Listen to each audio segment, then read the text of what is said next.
Want me to advance the slide there? You got it. Okay. Good day. Welcome, everyone. Thank you for joining us for our fourth installment of Dykema's Automotive Webinar Series. I'm Liza Goitia, the BD and Marketing Manager for the Automotive Industry Group. I'm stepping in today on behalf of Laura Bach as Director of our Auto Industry team to introduce today's session. So today's session, If Not China, Where? The State of IP in Asia's Alternatives, is being presented by Tom Moga, a member with more than 30 years of experience in domestic and international IP portfolio development and enforcement, and he splits his time between our Bloomfield Hills and DC offices. So before I pass the baton to Tom, just a bit of housekeeping and info sharing. Tom, can you move the slide to 2? Yes. Well, Maybe try the page up, page down button. yeah, we're gonna have to do that. Bear with us, folks. We're Tom, if okay. if you'll click into the slide, it should activate it. There you go. There we go. Thank you. Thank you so much, Chris. Thank you, Tom. So just a bit of housekeeping, folks. Feel free to ask questions during today's Q&A. You can take advantage of the chat feature in Zoom, or you could reserve your questions for the end of the discussion because Tom is going to save about 10 minutes for folks. If you have any follow-up discussions after today's session, feel free to email Tom directly. And then following the program, you can expect to see slides, the webinar recording, and the CLE forms for your completion. So before I pass the baton to Tom, just wanted to share a little bit about Dykema's Automotive Group. Tom, if you can move it to slide number 4. There we go. Just wanted to share a little bit about our auto group. I think many of you know this already, but for our first-time Dykema Drives attendees, our award-winning auto team is comprised of over 140 lawyers across the U.S., delivering full support across various areas, from litigation, transactions, regulatory, and technology. Tom, if you can move it to slide number 5. There you go. There we go. And then you'll see on the map, folks, the national coverage. This is where most of our offices are based. If you could move it to slide number 6, Tom. Thank you. So on slide number 6, let's see, you'll see that Dykema, earlier this year, we released our 3rd annual Automotive Trends Report, offering legal insights into the industry's biggest challenges. So if you haven't checked that out yet, we would encourage you to access it by clicking the QRC in the top right. And that's an incredible trends report, and it's highly regarded. Again, check it out, click on the QRC. Tom, could you move to slide 7? There we go. And I think a lot of you know this because you may have seen the communications, but the team is hosting its annual automotive event, Dykema Drives Automotive Legal Summit at M1 Concourse on July 23rd. It's an exclusive one-day event for in-house legal professionals and business leaders across the automotive manufacturing and affiliated industries. It's a great mix of legal updates and smart discussions. It's capped off with reception and driving experiences. So if you want to learn more, feel free to visit our website or email Tom or Laura. And with that, Tom, I will pass it off to you. It's all yours. Very good. Thank you, Liza. Thanks. There's Laura. There's me. There's a lot about Laura. Good information. Great attorney. Don't know about this guy. But the Laura part and this you could find on the firm's website for a deep look into the bios. Thank you, Liza, and thanks to all those in the audience who are able to attend today. This is not a China rundown, and I in no way want to give that impression. I've been working in China too long. I understand the ups and downs. I get the good and the bad. And for most industries, many industries, being in China is perhaps more of a necessity than a choice. And there's many reasons for that. We all know the good reasons. We hear the bad reasons for not wanting to be there. I've always characterized China as being like that wolf that you're holding by the ears. You may not always want to do it, but you don't want to get let go either. And it's a bit like that.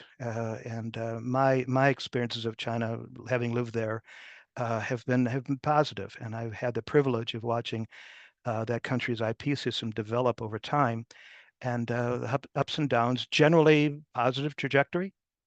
Uh, Cross Pacific relations are tense right now. They've been tense for a bit, but we've always managed to work through that, fortunately.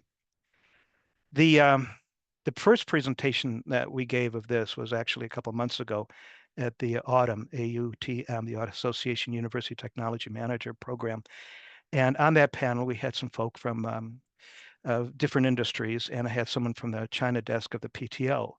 And there was some really great insight. And I've tried to here discuss some of the aspects of China that are worth noting. And I'm going to update some changes just because we, I think, need to take that opportunity. But the direction of travel after we talk a bit about China, talk some updates, will be to go over this list of countries. Now, this is advertised, of course, as being Asia, into Asia countries, and I have Mexico on there. I just felt I needed to, just because so much activity is in Mexico, and because so many Chinese businesses are moving into Mexico, and because of tariff considerations and the USMCA, U.S. China Canada Mexico Free Trade Agreement, trade agreement, we have to pay attention, I think, to Mexico. Take a look at China after I give you these links, which are important. I will comment on the 301 report. Now, it's a the link here that you'll see is the 2025 report. It's fairly fresh. And the U.S. Trade Reps Office has these an analysis every year, and they talk about our trade partners, and they do a very, very good rundown, country by country, of the good and the bad and challenges we face, and they acknowledge improvements since the prior year. The USTR report divides the countries that they assess into two real different areas. The uh, the one area is called the priority watch list, and so if you're not behaving well in IP, then you end up on the watch list. The other one is the watch list, which is a downgrade from that. You're behaving better, but could be better. The priority list this year included, and it's done this historically, by the way, for the last couple of years, we see China, India, Indonesia, and Mexico of the countries we're going to discuss on the priority watch list. And this year of the other countries we'll discuss, both Thailand and Vietnam are on the watch list. And that means that improvement is necessary. And the USTR report breaks this down. And I encourage, for those of you who have had the opportunity or have been invited to provide input to the Office of the U.S. Trade Rep, usually the input is usually requested in the second half, usually Q3 of the preceding year. And I do encourage you to take time and to let the USTR know your own experiences. The report is a wonderful tool, but it's based only on the input of users. And too often I'm concerned when I read the report that we don't have inputs of all the industries and something is lacking. So it would be helpful to the USTR and to your fellow US businesses to provide comment, because they could certainly use the information, and it's confidential. It's not going to go anywhere. Talk about different registrations you want to look at statistics about what's being filed and issued. The WIPO provides a list. Um, we're going to look at some spider charts below. That's the best way, in my opinion, of analyzing these individual countries. These spider charts are generated from the U.S. Chamber of Commerce. This is the current index that came out last month, and so it is up to date. If you're interested in the different laws of countries that we're going to be analyzing, you might take a look at the summaries that are provided in the ThinkFight, and it's worth seeing. Let's talk briefly about China before we get into our country list, because it's just worth an update. As I say, it's important to acknowledge some of the achievements and recognize some of the problems. China is the place in so many ways you have to be. Years ago, we were working with a international footwear corporation, and the bottom line was they had quoted one time in an email to me, Tom, it's all about China. And I hear that very often. It's all about China. I think times have changed a bit now, and now you've got these other economies that we're going to be discussing today, which are attractive alternatives, or if not an alternative, an attractive supplement. And I think that's what's important, to make sure that you understand that this is not necessarily a 1 and 0. This could be a mix of countries. You don't have to stay in the one place. The laws have matured in China, and we've seen significant developments. The trademark law was the first one to come into effect in 82, the patent law 85, copyright 90. Everything has been amended since then. Everything's been improved upon since then. China, like many countries, began the patent law in 85, first promulgated in 1984, not allowing the protection of chemical. And that's not unusual in developing countries. Of course, today you can get protection for chemicals, but not then. Opportunities do exist for trade secret protection, but it is challenging. The laws that are used for enforcing trade secrets are probably weak and need some improvement. That's something that was recognized by the Office of U.S. Trade Rep. They realized that trade secrets implementation of the criminal law, which we're waiting for, which will help, but hasn't gotten there yet. So eventually, trade secret protection should improve. We just haven't seen it there. The nationwide court system is well established, and there are specialized IP courts and experienced judges. There are concerns about local influence, and there are also concerns about inconsistency of judicial treatment. The administrative agencies in China over the last few years have actually acquired more authority, more power than they had at one time.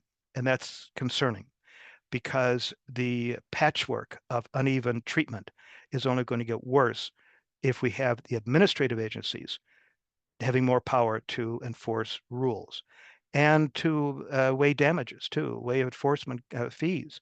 That's going to be a change. The local influence is noteworthy, and there's not a lot you could do to control that. But you can, if you find yourself involved in litigation, you can do some forum shopping. That's very possible. If you had your choice, you'd prefer to end up in one of the big cities, Beijing, Shanghai, Guangzhou, Chongqing, because they are used to seeing foreigners and they're used to seeing them in the court. And so you're not such a exception in those courts, and they're worth spending. It's worth doing some research to make sure that you can get your case there. You have to make sure that the defendants are in the right place, to make sure you're in the right spot, and you can work with that. Of course, there are ways to get around that, but I think it's worth taking the time to make sure you do land in the right place. One of the great concerns that I have today, and it's affecting a number of our clients, is the issue of maintaining patent validity, trademark registration. The effective enforcement overall, as I said, remains a bit uneven. Judicial treatment is different, but then you get surprises too. Many years ago, we had some bad experiences in courts in southern China, in Shenzhen, in Guangdong province. And then we had another matter where we had to bring action to the court. I encourage the client not to go there. We should bring on a certain defendant to make sure we are in Beijing instead. They didn't want to do that for reasons I understood. It would have created some political issues. So instead, they stayed with the court in Shenzhen. And it actually worked out fine. It's a three-panel judge. It was the first entry court. And I had a chance to read the transcripts. And I have to tell you, I was very impressed. I was concerned about local influence because the defendant's main office was just down the road from the court. And we've seen that as a problem before.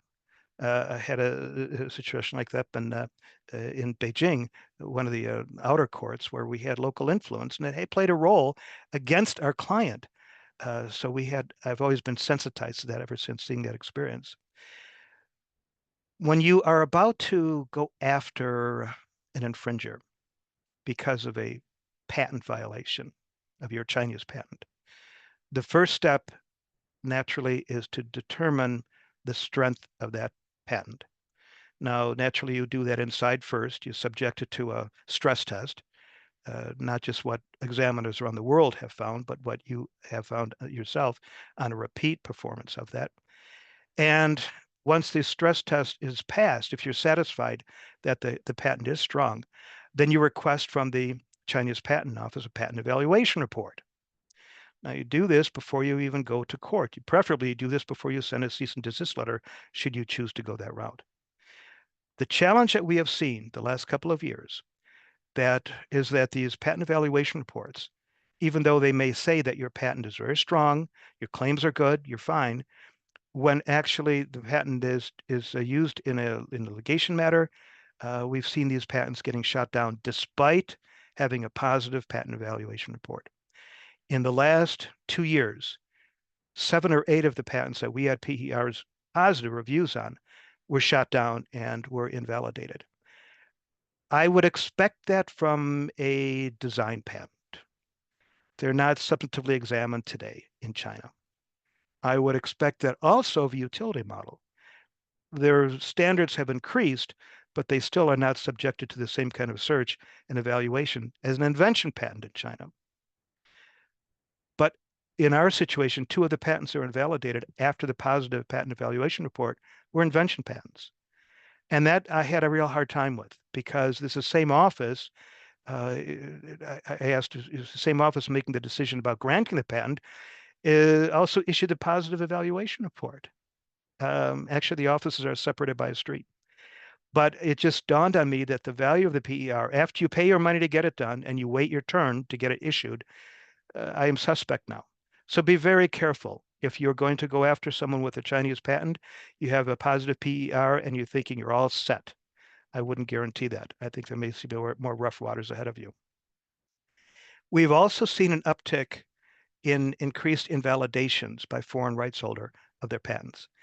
We have particularly seen that in the pharmaceutical industry. And that's, of course, concerning. This was before tariffs became an issue. This was last year and the year before that. So we are seeing these kind of pressures, and we're a little bit concerned about that. One of the more alarming issues we deal with in the trademark area now has to do with the changes in cancellation procedures. In the past, in China, historically, this is how it works. Unlike the US, you can acquire trademark registration without use in commerce. There's no requirement as there is in the USPTO. However, when you undertake that in China, you get your registration. You have to use it within the first 3 years. Otherwise, your trademark may be subject to cancellation.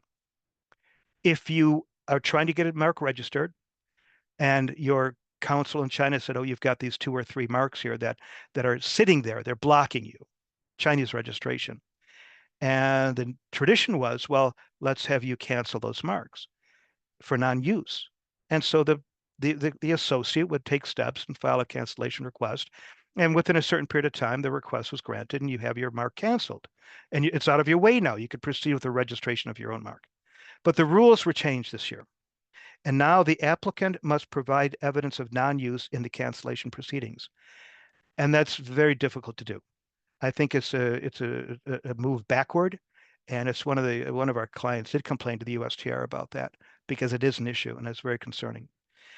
The Patent Trademark Office has a wonderful IP attaché program around the world. What began in Beijing about 15 years ago, 20 years ago, has expanded to a number of locations in China, including the US consulate in Guangzhou and in Shanghai, and in multiple countries, including India, Africa, South Africa. There's many offices now where if you need help, don't hesitate to talk to the people at these attaché programs. And they can deal with you and deal with specific crises. We've had that experience, and they're underutilized, I think, but they're there to help you and your client move forward. As a segue to talking about our individual countries, I did want to mention this. This is a comment about the Belt and Road Initiative. Now, this was undertaken in 2003, 13 by China. It was initiated to provide funding and support to countries around the world, typically developing countries, but not always. And what has happened is that you see in the dark red area, that's where the effort began. And you see over time, the shades of the red color getting lighter to today, where there's a lot of activity by Chinese businesses having moved abroad, having set up shop, having provided infrastructure support, highways and bridges and such. And they purchased also as an exchange, they were able to get farmland, for example, in sub-Saharan Africa. And a lot of these African countries that have gone along with the Belt and Road Initiative are finding themselves in significant debt that they may never get out of. That's a very serious concern. But it does show how China has expanded its reach around the world. Now, this is important because as you representing your company determine where you might need to go next. This is something to be taken into consideration because if you are finding yourself in a situation where you've got a Chinese competitor that has moved into a country where you've not had any activity before, you've perhaps not even filed a patent application or trademark registration, copyright, you need to consider that. Make sure that you've got a crystal ball that's effective enough to try and anticipate where these businesses are and make sure your rights are protected first. Because as these businesses set up around the world, they're also going to be obtaining local intellectual property protection. So I would hate to see you and your company be the last one in the door to get protection in a country where some products are going to be made that may be close, maybe infringing on your rights, but you didn't get a patent there or a trademark registration. Take a look at the first country on the list in India. Now, India is an interesting situation. It's changing very quickly. It's by population, it is now the world's largest country. And these spider graphs are useful once you understand where they're working. So the outer ring of the spider graph, and the one on the left, the light purple, that's the top 10 economies average of performance. Obviously, the closer away from the center of the ring to 100, that suggests very powerful performance, good success in these various areas of intellectual property protection. The inner orange ring, which is going to be the same ring throughout the all 10 slides for the spider graphs, demonstrate what the average of the companies being considered, the countries being considered, turns out to be. The green ring, the one in the middle, is the particular country being discussed. And you could see here some of the challenges that we have in India. Many of these countries, you will see the cutting edge innovation on the left is dampened in many of these countries. That's not necessarily surprising, but it's different in terms of performance, and the level of innovation really has to do with the stage of development, of course, of the country. The Indian challenges that we have seen are consistent with this chart prepared by the Chamber of Commerce. We have seen problems related to copyright protection, especially. And commercialization, there's no real great system. Now, there's been a number of areas of improvement in India that we've been able to witness, fortunately, the last couple of years. There is an updated 2024 patent rules that improve pre-grant opposition system. For any of you who've been involved in India, you know one of the great problems is the pre-grant opposition, which seems to be repetitive and endless. You overcome one opposition, and then another one is filed sequentially. And this can go on, it seems, for years. And the expense is great, and you get frustrated, and at a certain point, you feel like you need to give up. That has been worked on. We're not where we need to be, but there has been improvement in this situation. To their benefit, to their credit, India has entered into a patent prosecution highway arrangement with the JPO, and that will help to support India as it improves its situation. But there are certain areas of weakness in India. I mentioned the problem with opposition. That remains an issue, and that's being sorted out. It's difficult to get around that. Just work with a very clever foreign associate as best you can and try and deal with that as possible. One of the great challenges we have with India has to do with foreign filing license. And too many times, businesses around the world overlook their obligations and duties. They somehow think it's related to citizenship. Who invented it and what citizenship did they have? And it's not that. Inventing and the question of foreign filing universally has to do with where geographically was the invention created. Now, in the US, of course, you have a invention created here. You're aware that before you file the application abroad, you need to either A, file the application before the USPTO, or B, get a foreign filing license from the USPTO granting you the right to file it. The great problem we see is that many companies just will go ahead and extend the technology abroad before they file in the U.S., before they have a foreign filing license. And the thought is, well, we want to get there first. We just don't need to file in the U.S. And that's a huge mistake. It could have consequences too. It's deeply concerning. Um, until its second to last amendment, China had no such requirement for foreign filing license. They didn't care where you created it. So it didn't matter. So if you're joint inventing with China, it didn't have a problem. Today it is a problem because China's law now requires you to either disclose to the government, get some foreign filing license, file in China first. And that creates some difficulties when joint inventing is going on. The Indian situation is fairly strict, and a foreign filing license is not required if you're doing design work. It is required if you've got an invention utility, what we would call utility application going. So you need to be aware of that. And it can be very, very long. The tax situation when it comes to reporting for your IP in India is very, very challenging. One of the great relations we have is with the Indian law firm that understands how to deal with that. Because historically, we've had an endless problem with getting our tax entity recognized and getting payments undertaken as the way they should. The great risk, and this is more for pharmaceutical chemical concerns than for the mechanical or the auto industry in India, has to do with compulsory licensing. Now, compulsory licensing, whereby an applicant applies to the government to seek a license to allow to produce, make, use, sell a product that's patented in China, pharmaceutical, whatever it might be, then the government, if you fail to have a negotiation successful with the patentee, then you can request a foreign filing, the compulsory license being granted. And historically, that hasn't been real common. The TRIPS agreement of the WTO does permit compulsory licensing. There's nothing unlawful about it.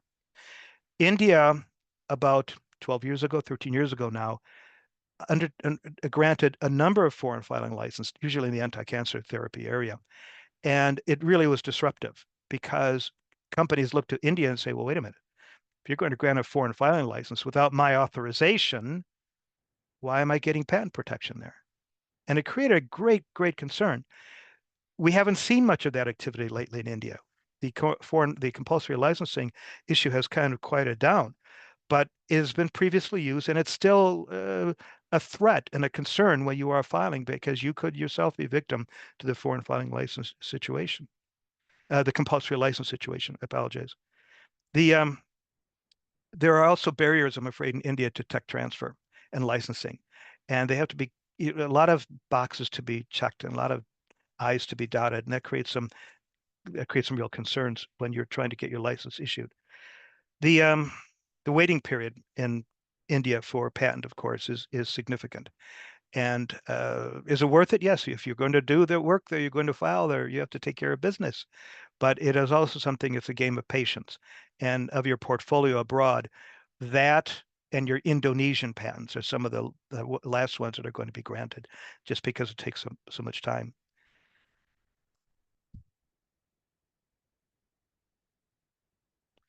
Indonesia is an interesting topic of discussion.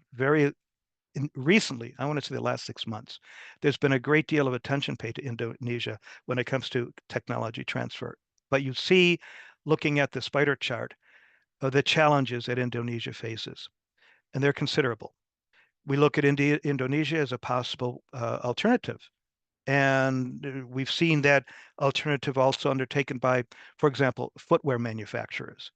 And they've left China, some of them, and opened up shop in Indonesia looking for inexpensive labor, and only to find that the level of counterfeiting of their product skyrockets because now they're producing in country.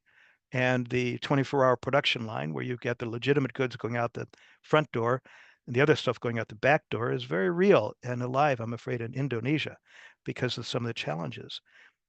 Compulsory licensing exists in Indonesia. There have been a couple of fairly recent examples of that, as most recent as 2021, of the grant of a license for pharmaceutical technology. That's normally where you see the compulsory licenses, by the way, in the farm area. The argument is that we need to save lives and we need to get the patent waived or give you a minimal royalty, which is what compulsory licensing usually does. There have been very strong on the positive side of the equation, though. Indonesia has made some very, very good moves by the Directorate toward strengthening the intellectual property procedures and protection. But you see here some of the challenges. The copyright world and trademark, it's not terrible, but in the commercialization, that's lagging. And of course, innovation remains a problem. Patent-wise, they're not exactly on the high scale. There are no many of these countries, and I know this probably doesn't apply to most of you listening right now, but virtually all the countries we're discussing, with the exception of South Korea, for example, have a challenge when there's no IP incentive for orphan medicinal product development. And this is a concern because these are some of the countries that generate quite a bit of pharmaceuticals, and there's no incentive to go in the direction of making development for the orphan drugs. The biopharm world complains in Indonesia often about standards not being inside the international norms, that they're a little bit out, they're not consistent, there are gaps in the protection, especially in the patent area, and this is a dramatic concern. The international norms are established for a reason, and normally when you look at that, you think of, for example, the requirements of the TRIPS agreement, the WTO. Now, member states, before they join the WTO, before they're admitted, have to comply with certain levels of strictness, have to comply with certain qualifications before they were able to get in. China, before it was admitted in 2001, made a number of promises, and many of them were not lived up to. Many of them still remain incomplete. But that's a comment that's not only for China. That's really a comment that we can play against pretty much many of the developing countries that joined the WTO. They made assurances during the run up to the group that was evaluating their application that we will do this, that, and the other thing by X year or Y year. And in some cases, they completed that. In other cases, they did not. But at least there was incentive to get things moving. Many of the countries that we're discussing this afternoon, save South Korea, have challenges in the copyright area.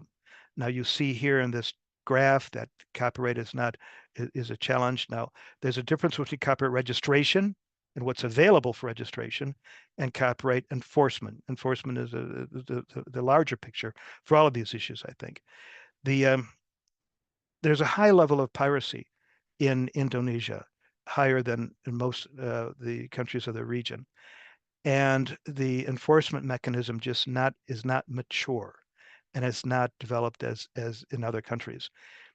When China began, and I'm thinking when I first visited there in the early 80s, there was not much in the way of enforcement. The courts were not developed. The judiciary was not developed, was not educated. There was nothing specialized. Counterfeiting, infringing products ever available everywhere. We'll get to Taiwan, but it reminded me of when I first was living in Taiwan in the 80s, early 80s, that it was very common to see that. And so I looked at these two countries and I thought, well, they're going to develop at the same level, the same speed. But I'm afraid that hasn't been entirely true, and we'll talk more about Taiwan when we get there.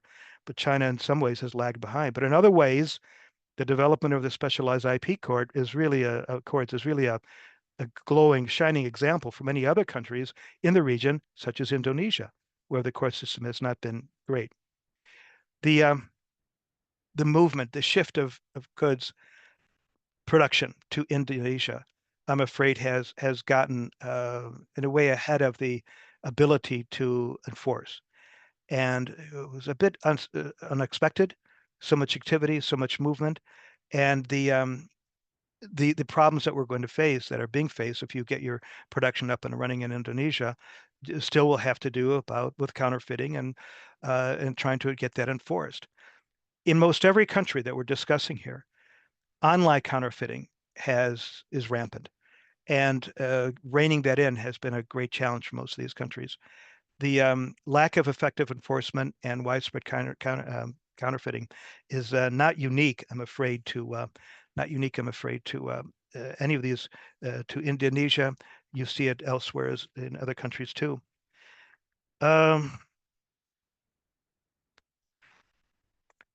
Malaysia is another country that has compulsory licensing, and there have been positive signs in Malaysia of improvement.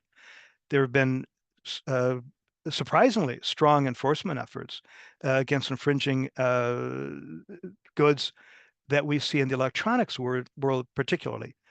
And the Commission of Administrative Domestic Trade and Consumer Affairs has taken some significant steps to fight back against the counterfeiting and has made surprisingly good progress. The Patent Act in Malaysia was recently amended, and it was 2022, and it gives a more definite, clearer pathway for post-grant opposition proceedings, which have been unclear and a bit muddled in the past. And the Office of U.S. Trade Rep had complained about some of that. Just before that, 2020, there was a trademark amendment that was designed to increase the enforcement environment and improve the environment for trademark registration, maintenance, and protection. The negative in Malaysia, we have seen in other countries. We talked about no incentives for orphan drugs. Now, the government use license, it's another way of saying compulsory license. We saw fairly recent in Malaysia in 2017, and it was medicine, not surprisingly, used to help treatment of a disease, and in this situation, it was to treat hepatitis C. And it was a very bitter compulsory license exchange. And what happens, compulsory licensing, by the way, the procedures are that a company wanting to monopolize, develop a product will knock on the door of the patent holder, and they will try to arrange some sort of understanding. The patent holder may just turn them down, and often does. And then that party can appeal to the intellectual property office of the country and say, we really need to make this product. It's being undermade. It can save lives. And in some country situations, and this is sort of interesting, the product can be compulsorily licensed for export. And that's controversial, as you can imagine, more than the compulsory license itself. That's a bit of a challenge. And if the negotiation failed, the complaining party goes to the government and they can grant the license. There's a royalty that's given, but it's not usually a significant royalty. It's fairly small. And as a result, you have these annoyed patent holders that have been forced to allow someone else to exploit the patent. But again, it's almost always in the farm area. But you do need to be aware of the fact that it exists out there. Where does that leave China? Now, that's interesting.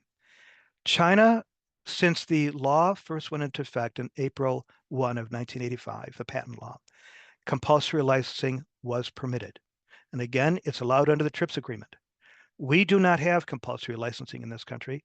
It's not part of our laws, but they do in China. But interestingly, to date, China has yet to issue a compulsory license.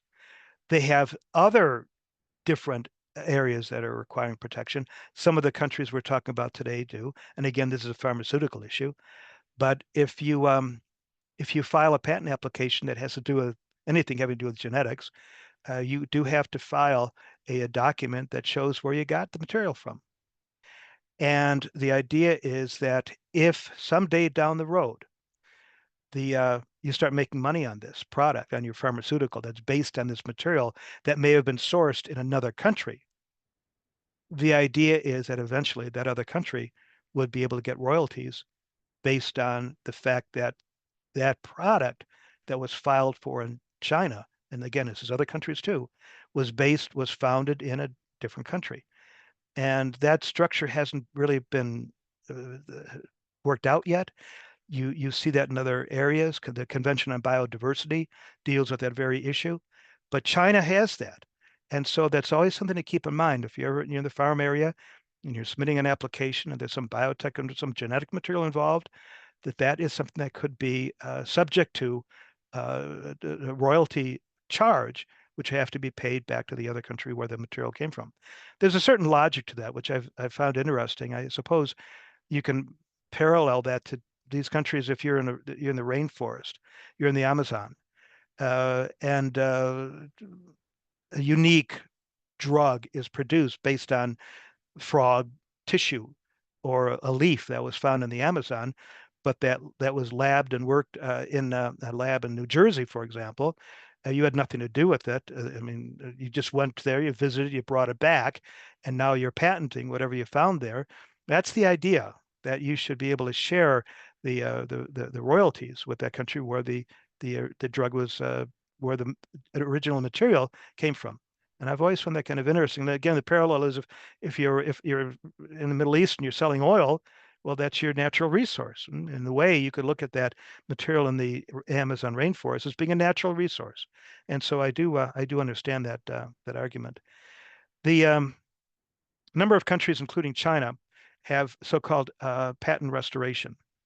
That if you lose time because, well, the U.S. has this, of course, you lose time because of a delay in prosecution, delay in approval, that you can make up for that time. That's possible.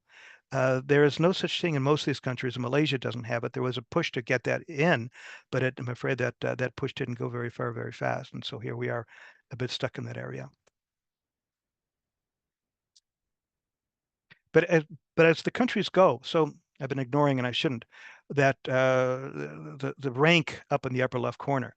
As these countries go, I mean, Malaysia actually does pretty well overall. So if you're looking for development, I think you can see, if for no other reason, just comparing at some of these figures, the spider charts, you could see that Malaysia does come out fairly well in being able to protect its intellectual property. Now, again, Mexico is a little bit out of the group just because it's not we're looking at for Asia, but I did think because of so much activity in Mexico from Chinese companies, I thought it was worth taking a look at it. Now, there are Mexico is of course part of the USMCA, U.S.-Mexico-Canada agreement, which may be subject to revision. I've heard different things about that. I don't think we're there yet. Mexico has done a number of things to improve its situation for intellectual property. And not too long ago, 2020 amendments to the IP law implemented some provisions of the USMCA, not all, but some, and it was a step forward. For industrial design, for those of you who are concerned about making sure your product is protected in a design patent, the good news is that term of protection in Mexico is 25 years. 25 years for industrial design. That beats pretty much every country I know of. And that's significant, that if you are an auto manufacturer, for example, and you're concerned about competition from Chinese businesses setting up, and maybe some concerns about counterfeiting and infringement, that you've got a design patent in Mexico and will last a long time. And that will provide you with a significant advantage if you have to enforce those rights against an infringing company. Weaknesses, though, challenges, and there are a lot of them have to do with the border, of course, but the protection for life sciences in Mexico is very unclear. And again, I know that doesn't apply to most of you listening now, but it is a concern, because if you have the life sciences, you're concerned about pharmaceuticals, your protection in Mexico is not robust and has some weaknesses to it. There are a number of gaps in Mexico in online enforcement. It's improving. It's not where we need to be, but there are still gaps in the online world. And being a neighbor, geographic neighbor, that's a little concerning. Border measures for trade-related infringement of IP rights remains wanting. And that was a glowing problem that USMCA was hoping to fix, but Mexico hasn't quite adopted everything we need. Now, Mexico, very telling because they're on the border, again, because of proximity. There's a high rate of copyright piracy online streaming, but for our purposes, the border concern, there is widespread importation, manufacture, sales, distribution, and transshipment of counterfeit goods. The prevalence of counterfeit goods there are certain notorious physical marketplaces. There's auto marketplaces. There's places you could find all over Mexico. And the real weakness here is that, and it's a bit surprising given this day and age of enforcement standards, that Mexico's National Customs Agency does not have the ex officio authority to seize or destroy infringing products without first notifying the Mexican Institute of Industrial Property or the AG's office. So they can't act on their own. They have to get permission to do so. That's deeply concerning because it makes your job, if you're trying to enforce your rights, all the more difficult because now you've got the IP police who normally were there to help you, not in a position, I'm afraid, to help you anymore. Philippines comes out pretty well. They do pretty well in a number of categories, even though the ranking is not as great as high as Malaysia. They do have some very strong areas of protection. They've got an IP code in draft form right now that is supposed to come out, be approved by the government this year. And it approves a number of the areas of that we've concerned about before. The Philippine government has made a strong commitment to counter online infringement, and they've had some good success. That incentive program began in 2022, and it continues to move forward today. They it's interesting to look at the court system in the Philippines. Most countries will have some sort of administrative agency to help in enforcement. The Philippines has really developed a very strong and growing enforcement administrative system utilizing administrative IP courts. And it's been an interesting model to watch because it's really homegrown. It's totally created on their own, and it's been very positive. So that's a good movement in the right direction for Philippines. However, tech transfer barriers do exist in Philippines, and they're stronger, they're more difficult to deal with than in many of their local countries in the area. So that's under discussion, USTR. I know there's some negotiations there. There are gaps, and not surprising. Life sciences are not where they should be in terms of getting grant and protection. Online piracy is high, no shock there. But how high? The BSA, Business Software Alliance, estimates that online piracy of software is about 64% in Philippines. Those kind of numbers are a bit staggering and shows that there's work to be done, I'm afraid, to move in that right direction. Now, what is good, and this is not a political discussion, but relations between the Philippines and the US are actually quite good and are growing, as are many of the relations we have in this neck of the world because of the increasing strength of China. Vietnam is a great example of that. We'll get to Vietnam in just a minute, so hold that thought. South Korea is sorry about that. Singapore is has always been attractive for foreign investment, and because of it's clear if you get to Singapore, other than the temperature and the humidity being awful, you're immediately impressed by the level of quality of the infrastructure, of the roadways, of the work that's being undertaken. Meet with some of your local IP, your associates, and again, you'll be impressed by the level of skill and the experience that they've got. And you look at this chart here, Singapore is 13 out of 55, so it's ranked very, very high. It's interesting, a lot of companies after World War II found themselves with operations in Singapore. Unfortunately, they haven't all been continued. They could have been, but there was a lag. Singapore didn't do very well for a while, and so there was companies pulling out. But a lot of these companies that moved in of World War II, their offices are still there, all covered with IVs. But it's kind of interesting as a history lesson.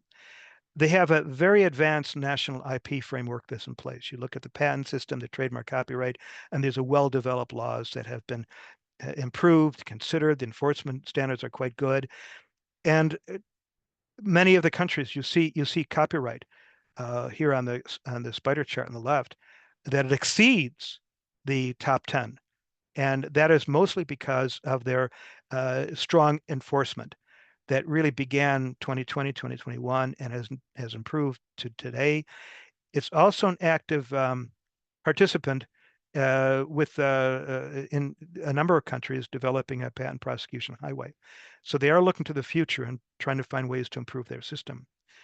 On the other hand, one of the concerns we have with Singapore and a couple of other countries in the region have to do with the expansion of existing copyright exceptions and reducing, kind of an odd twist because Singapore has always been so progressive, reducing the level of copyright register, what can't be copyright protected. That was a bit unexpected. The software piracy has improved dramatically since 2009 when it was 35%. But even today, it's 27%, which is it's improvement, of course, but it certainly is still high for a high income economy as is in Singapore. Um, Custom seizures, many countries fail to be transparent in different areas of their enforcement. Singapore is no exception. You see here, custom seizures have been, for IP infringing goods, have been poor. Uh, Transparency is wanting. And you look at Singapore's borders and you'd be concerned that there's going to be a lot of trans-border shipment. And if transparency is not great, then you're not going to have a real good idea of what the customs office is actually doing. South Korea uh, is attractive in many ways. The numbers, the chart speaks for itself, not surprising. But naturally, the one big takeaway is that in terms of cost for production, it's high, as you would expect a developing country like Korea to be. But it's not to say you should be excluding it. Um, Here's a footnote. Talking with a colleague of mine at the USPTO and the China group, and the comment was, well, you can't replace China. That's part of the discussion. I've never been proposing to replace China, and I wasn't then. But I said, no, this is true. But there's a radio telescope in New Mexico. It's actually an array of 27 little radio telescopes because to make the big radio telescope was just not practical cost-wise, physically. And so to make up for that, you've got all these 27 little radio telescopes that together form the big telescope. And my comment to my colleague was that, look, I'm not saying you need to build that big radio telescope, but you can have these other countries that support that big radio telescope and put together form a significant manufacturing base. And that's the discussion here. Granted, moving on other countries is going to be a corporate challenge, practically speaking. I understand that completely. Different rules, as you've seen, we're not finished yet, but different rules, different laws. But it's going to be worth the exercise because you will be creating a balance between other countries, and you could have operations in Vietnam, you can have operations in South Korea, you can have operations in Malaysia. And again, logistically, I get that's a nightmare, but it is possible to get those 27 little telescopes working as one if you make the effort. Now, South Korea is a member of the IP5, and that's the 5 most powerful IP offices in the world: the US, Japan, Korea, China, EP. And as a member, it has some heightened obligations, has some heightened duties.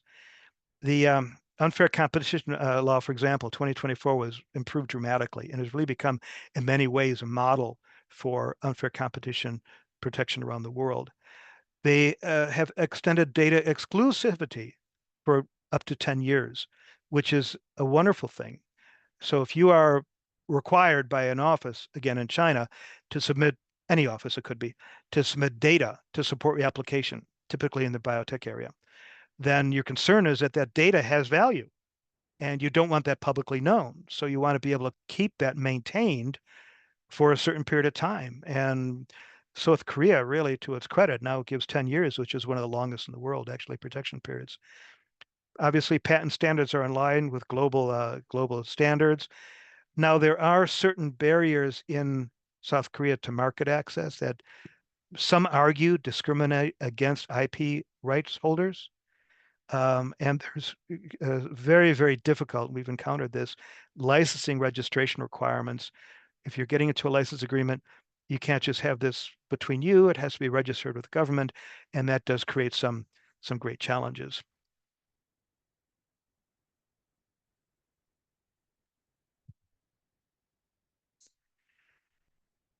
Taiwan, dramatic improvement. When I was there decades ago, I remember being able to go into the bookstore that was in the lower level of my office building, and there was a big banner. It says, in English, by the way, and Chinese, and it said, "These books are for domestic use only, not to be exported." I guess that idea was that, well, we could prevent, violation of copyright because we put a notice up there that you can't take. I mean, that didn't do anything, of course, but I always thought that was interesting.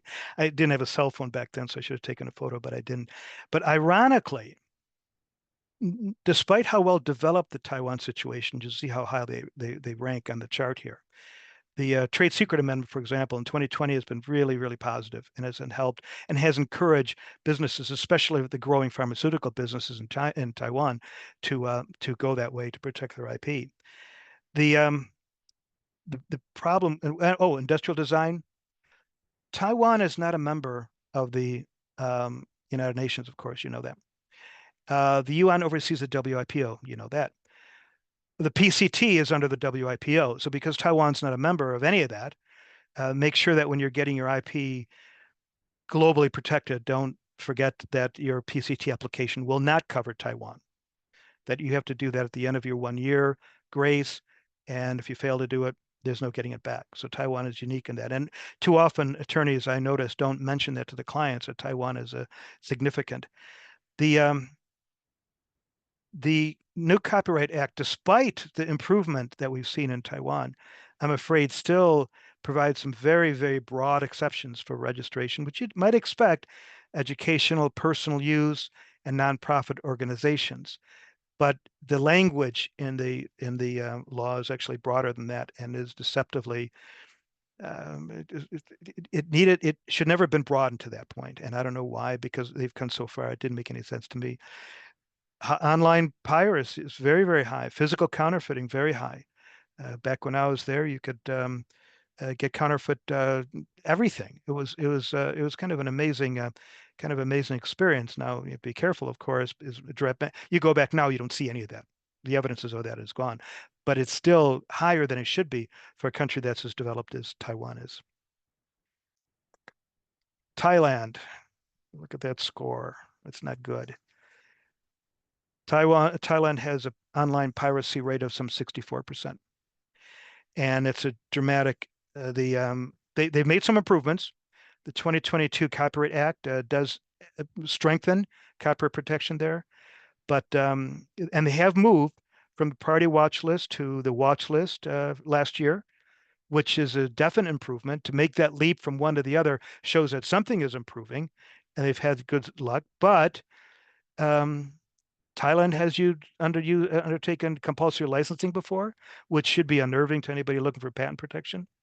There's a high level of physical counterfeiting there and digital piracy rates. And there's limited participation, unfortunately, in international organizations, which could help to improve Thailand's score, but we just don't, I'm afraid, see that so much. Now, they did have a patent act that was passed in 2024, and that should improve the scenario. We still have to kind of get into the system. There's a good relationship between rights holders in Thailand and the local police for enforcement, and that's been beneficial. But counterfeit pirates is still a significant area that challenges the real long-term success, I'm afraid, of Thailand. Lastly, Vietnam. Now, this country is, I tell my colleagues, is certainly one to watch. Between the time I first visited in 2013 and the time I spent a few days there in the South 2 years ago, even then I could see improvement. I don't mean infrastructural improvement, better roads. Yeah, I mean, there's a great road, by the way, between Ho Chi Minh City and Can Tho in the south by the Mekong Delta, and that shows certainly progress. But overall, Vietnam has made dramatic improvement. The problem is online piracy is some 74%. Better than what it was, but we are clearly not there yet. To its credit, Vietnam is taking some real steps. They had the first criminal conviction for copyright infringement last year, and their 2022 amendments to the IP law will strengthen IP. And they've ratified a European Union a Vietnam Free Trade Agreement in 2020. And that, again, will help put some pressure on Vietnam to clean up its act a little bit. However, you've got inadequate protection of life sciences, like so many countries in this area, and enforcement is generally poor. Penalties are insufficient in practice. And what I noticed when I was there and talking to some of my colleagues working at law firms is that enforcement is inconsistent between North and South, believe it or not, because of reasons that are held over from the 70s. And that creates difficulties from we've seen in enforcement nationwide because there's a bit of cooperation issues from north to south. One last point, we are seeing a number of brands shifting from China to Vietnam. Some footwear companies you heard of, they're moving their production over there. But what does that mean? An increase in counterfeiting. And so anytime you are looking to venture into one of these countries where you've never been before, or you want to strengthen what you have to be mindful of the fact that an increase in counterfeiting is almost certainly going to follow. Success in China is available, careful planning.